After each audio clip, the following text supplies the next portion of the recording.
Thank you, Tony.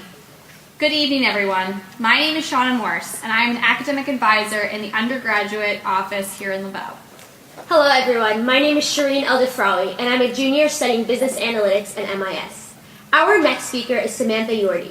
Samantha is a freshman at the LeBow College of Business studying finance. Samantha's TED Talk is about veteran mental health and is entitled, "What Does My Service Mean to You?" Please join us in welcoming Samantha to the stage.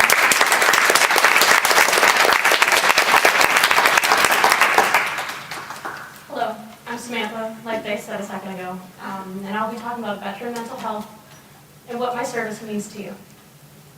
So, mental health. We've come a long way from where we were before. Mental health is not taboo. Mental health is accepted. There's always a resource.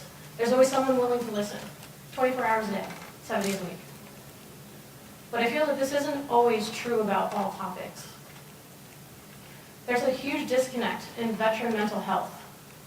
I could bring up something so simple as defect. The defect is awful. But no one knows what that means. Dining facility.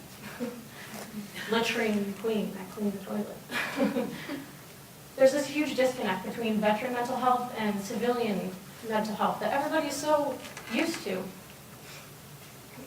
And I've gone through a fair share of things to know the difference. Oh, this is hard. When I was 14, my mother killed herself. It was her 41st birthday, and she called to talk to me. I didn't get to pick up the phone. I didn't get to tell her I loved her one last time. And I feel comfortable talking about that. My senior year, a big year. I had just gone to a dance that a boy asked me to be his girlfriend, and I said yes. On that Saturday night. Monday morning, my house burned down at 3:35 in the morning. We lost everything. But more importantly, I lost my mom again, all over again. Senior year being the big year that it was, I reported family for abuse and neglect. Third grade, I previously reported with my brother, and child services did not find in our favor. Senior year, I reported again, myself, and child services didn't find in our favor. And I'm okay, I'm comfortable talking about that. But I'm uncomfortable with the difference between civilian and military life. I feel that I don't connect with my peers a lot of the time, and I don't feel comfortable talking about that. But you're on my TED Talk, so I'm going to talk about it today. I bring up simple, relatable issues that my peers would understand if they understand the lingo that I speak, or they went through the things that I went through, but they don't. It's a huge disconnect. There's this depiction that everybody in the military should be this strong, macho soldier that has their shit together, right? Well, I'm not that. I'm a strong, macho, has my shit together airman. Who am I kidding on this? A common example of this depiction getting in the way of civilians being able to understand military personnel is the issue that people don't feel they contribute to something bigger than themselves. They don't feel their job's important. That's common. What if someone came up to you and said, I don't feel like my job's important. I don't feel like I contribute. I don't like my job because of this. Would you say, well, you work at a desk. You don't get your hands dirty. What do you expect? Would you say that? I don't think so. So let's put it in the eyes of military personnel. I get told all the time, well, you work at a desk. What do you expect? You don't get your hands dirty. Does that devalue my service? I spent 4 years in the Air Force, and it doesn't count because I work at a desk. So let me explain my job to you then, so I can better put it in your eyes what I do, what it means to be a desk jockey. I'm a public health technician. I do entomology, epidemiology, audiology, I do food sanitation inspections, You might not know what I'm saying, but it's a lot. And lastly, I won't get into it too much. I do food sanitation inspections. I'm the guy nobody likes with a clipboard walking into the kitchen. And that's fine, as long as you don't take that as me being a bad chef. But I also do deployment processing.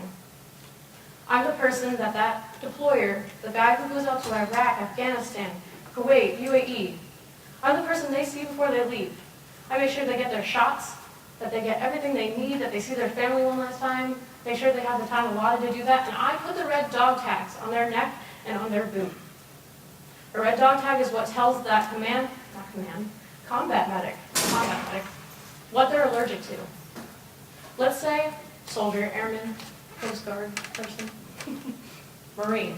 Let's say someone goes overseas and they're allergic to amoxicillin. Minor little bacterial infection of the leg. Not a big deal. If they get treated with amoxicillin for that bacterial infection, they can't fight that fight. If they get untreated or treated with the wrong things, that person's going to have hives, severe fever, shortness of breath, and left unattended, that person's going to die. I didn't do my job.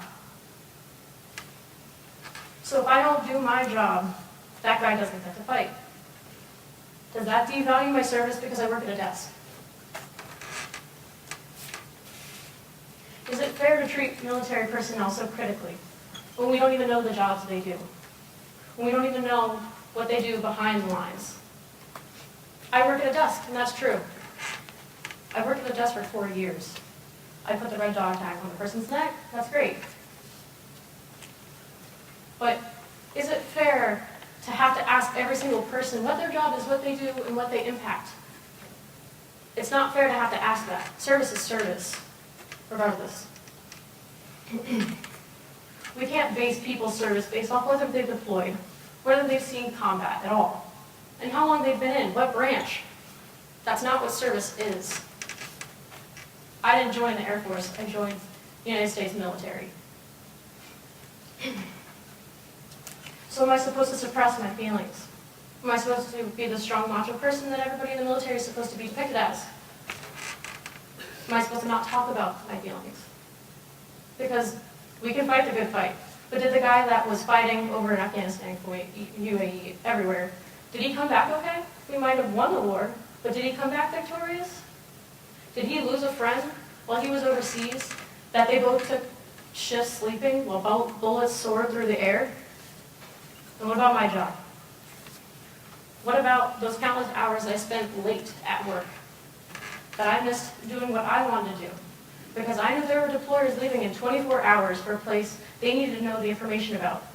They needed those red dog tags, those simple little tags that go around their neck and their boot. Because it was convenient for them to be home with their families before they had to leave. So ask another hypothetical. Would you ask a doctor not to be sick because they're sick and they can't treat the ill? Are they supposed to be able to treat the ill 24/7? Surely not. Which I went to my doctor.